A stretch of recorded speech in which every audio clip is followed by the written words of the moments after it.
వంటి అబ్బాయి అనేది తెలిసిన తర్వాత అమ్మ మీరు కూడా చాలా భయభ్రాంతులకు గురయ్యామని చెప్పారు. మీకు చాలా బాధ అనిపించింది. ఆ పక్కింటి అబ్బాయి అని తెలిసిన తర్వాత మీకు ఏమనిపించింది? ఏమనిపించిందంటే సార్, ఇప్పుడు మేము న్యూస్ చూస్తే వాళ్ళ మమ్మీకి వాళ్ళ డాడీకి అబ్బాయి అక్కడి నుంచి గోడ దూకి వస్తూ ఉంటాడని తెలిసింది కదా సార్. తెలిసినప్పుడు ముందు ఆమె విచారణ చేసినప్పుడు ఆమె షాక్లో ఉండొచ్చు, కూతురు పైన షాక్లో ఉండొచ్చు, కాదని మేము అనట్లేదు. తర్వాత అయినా పోలీసులు అడిగినప్పుడు ఒప్పుకుంది, అది మాకు సంతోషమే కాదన్నట్లు. కానీ బాబా అలా చేయడం ఎంతవరకు కరెక్ట్ సార్? న్యూస్లో వింటున్నాం సార్ మేము. తల్లి పోలీసులు అడిగితే మీ ఇంటికి ఎవరెవరు వస్తూ వెళ్తూ ఉంటారు, చుట్టుపక్కల వాళ్ళు ఎలాంటి వారు వస్తుంటారు అన్నప్పుడు ఆమె ఒక్క నిమిషం ఆలోచించి పక్కింటి అబ్బాయి ఇలా గోడ దూకి వస్తాడు అని ఇన్ఫర్మేషన్ అందించినుంటే ఇక్కడి వరకు కేసు వచ్చేది కాదు సార్.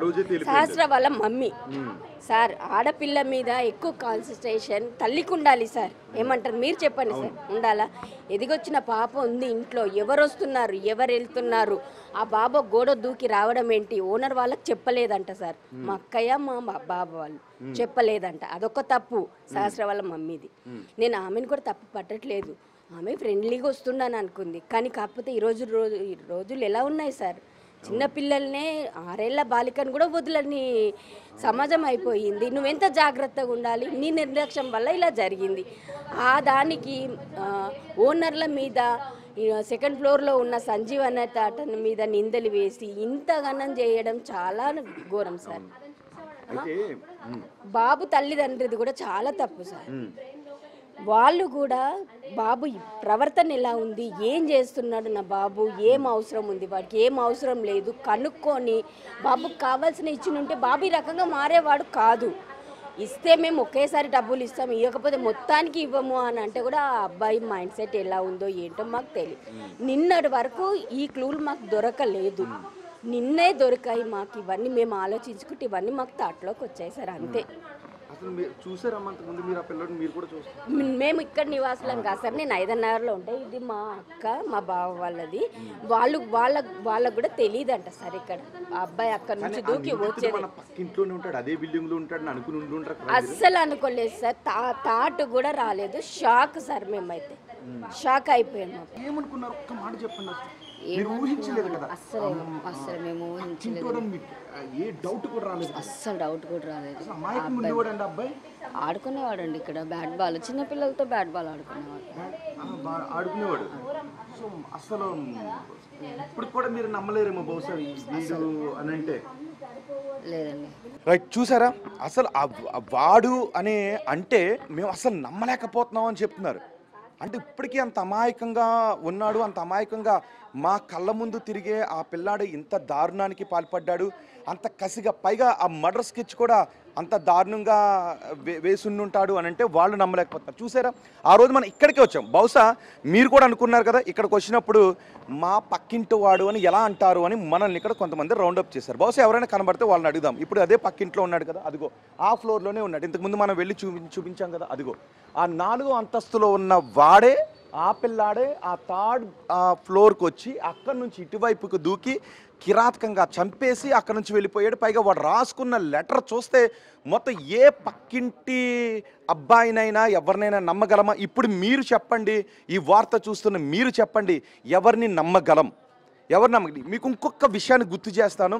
చాలామంది ఇక్కడికి వచ్చినప్పుడు ఇప్పటికీ అదే అంటున్నారు, సంజయ్ రావుని అనుమానించారు, ఇంకొకరిని అనుమానించారు, తల్లి తండ్రిని అనుమానించారు అని. తల్లి తండ్రి దగ్గర నుంచి ఆ ఫ్లోర్లో ఉంటున్న వాళ్ళని, స్నేహితులను అనుమానించాల్సిన పరిస్థితులు ఎందుకు వస్తున్నాయి చెప్పనా?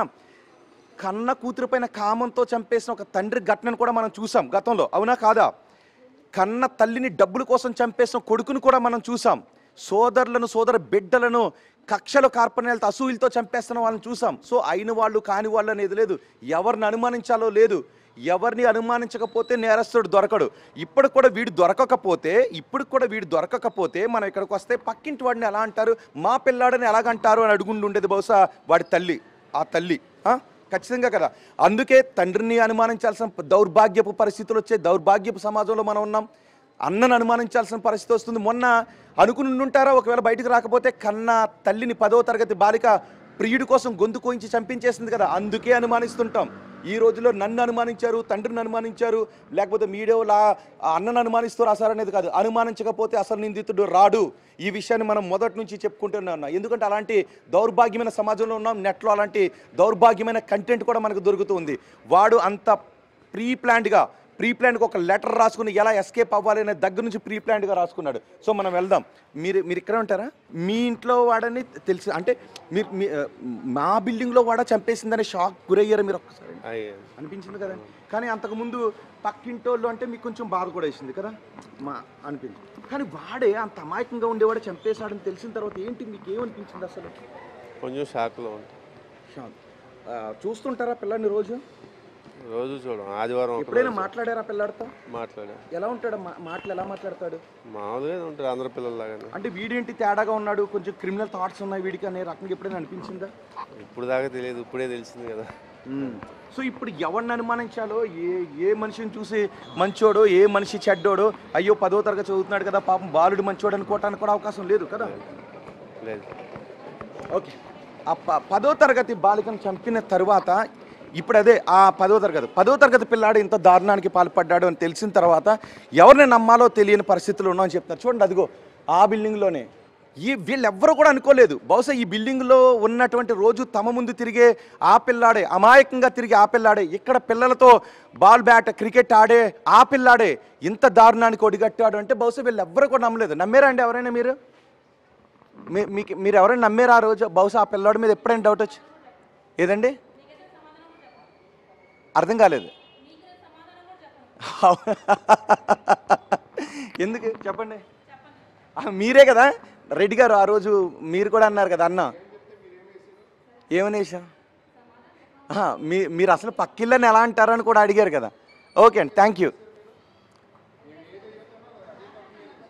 నిజమే కదా, అనుమానం వ్యక్తం చేసింది ఇందుకే రెడ్డి గారు అంతే. ఓకే అండి, ఓకే రైట్. పోనీ మీరు చెప్పండి, నేను మీ అభిప్రాయమే తీసుకుంటాను ఒకసారి. మీ ఏమని పెట్టారు? ఏం పెట్టారు? పక్కింటి అబ్బాయినే కదా పెట్టారు. మరి పక్కింటి అబ్బాయినే కదా చూపించండి. ఓకే, ఆ రోజు పక్కింటి అబ్బాయిని ఎలా పెడతారు అని అడిగారు అందరూ. సో అదే మనకు ఉండేది ఏంటి అంటే రెడ్డి గారు అది కాదు, నిందితుడు అనేవాడు ఎక్కడుంటాడో తెలియదు. గతంలో మనం చూసాం, నిందితులు కన్నబిడ్డలను చంపేసిన తల్లిదండ్రులు ఉన్నారు, తల్లిదండ్రులను చంపేసిన కన్నబిడ్డలు ఉన్నారు, ఆస్తి కోసం తాతను చంపేసిన వాళ్ళు ఉన్నారు. అందుకే వాదన కాదు. ఓకే, మీకేమనిపించింది అసలు ఈ బిల్డింగ్లో ఉన్నవాడే చంపేశాడు అన్న తర్వాత? మరి ఆ ఫ్లోర్ నుంచే కదా వెళ్ళింది. రండి.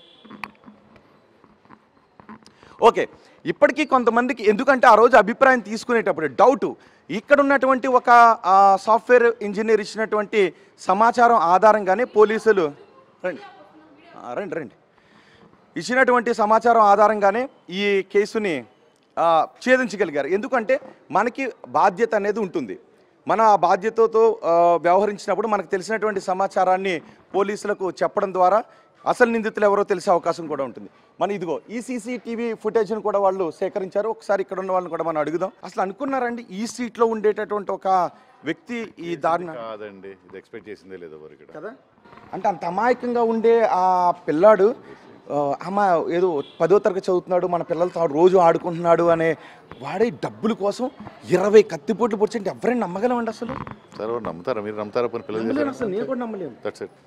అసలు ఎలా అంటారు సమాజంలో మార్పు ఎలా రావాలంటారు? అసలు కారణం ఏంటి? బహుశా నెట్లో వస్తున్నటువంటి దౌర్భాగ్యమైన కంటెంట్ కదా. యూట్యూబే అండి, 100% యూట్యూబ్ కదా, దాని డౌట్ లేదు.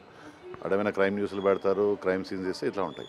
నెట్లో ఇప్పుడు ఎవరిని ఎలా చంపాలి సీరియల్స్లోను ఈ క్రైమ్ డెఫినెట్గా 100% అనేది మీ వాళ్ళు సపోర్ట్ చేస్తారు కదా, మీడియా వాళ్ళు కదా. మనం సపోర్ట్